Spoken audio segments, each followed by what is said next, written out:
The talks in Geneva were very friendly. The relationship is very good. We're not looking to hurt China. China was being hurt very badly. They were closing up factories. They were having a lot of unrest. And they were very happy to be able to do something with us. And the relationship is very, very good. I'll speak to President Xi maybe at the end of the week. We have some other things we're doing. But one of the biggest things that we're doing, and I don't know if people realize this, but we made a great deal with China, a great trade deal. But it was a much bigger deal originally, and then they canceled it right in the last day. Some of you faces I remember were there when that happened. I remember you. And we had a deal where they opened up their country to trade with the United States.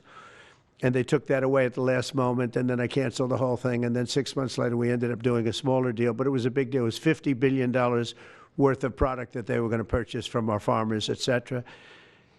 And we agreed to that. People thought it was 15 because they were doing 15. We made it 50 because I misunderstood the 15. I thought I said, you got to get 50. Because when I asked, if you remember the story, when I asked, what are we doing with them?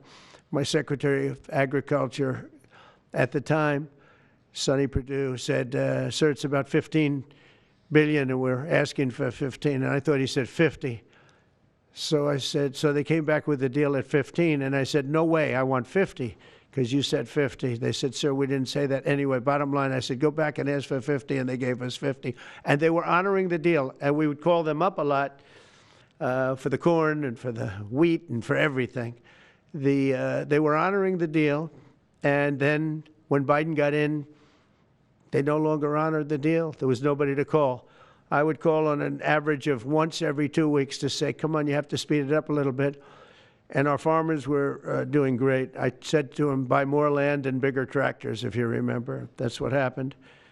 But the deal was a very good deal. But the best part of the deal was that we opened up China. China agreed to open itself up to American business to go in.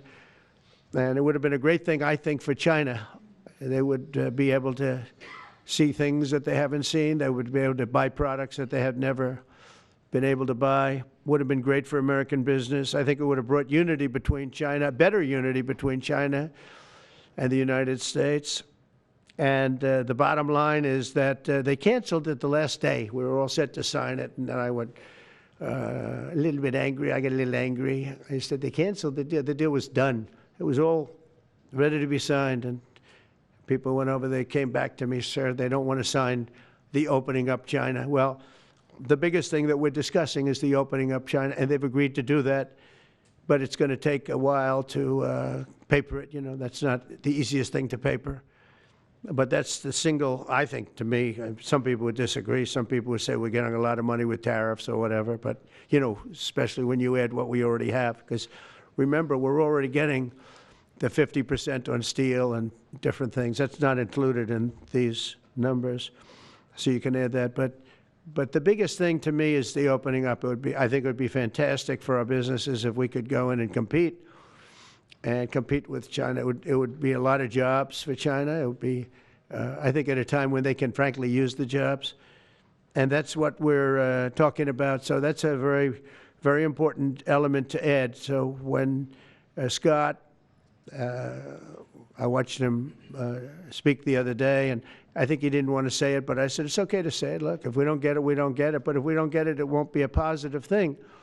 But if we do get it, I think it's maybe the most important thing to happen. Because if you think about it, we opened up our country to China.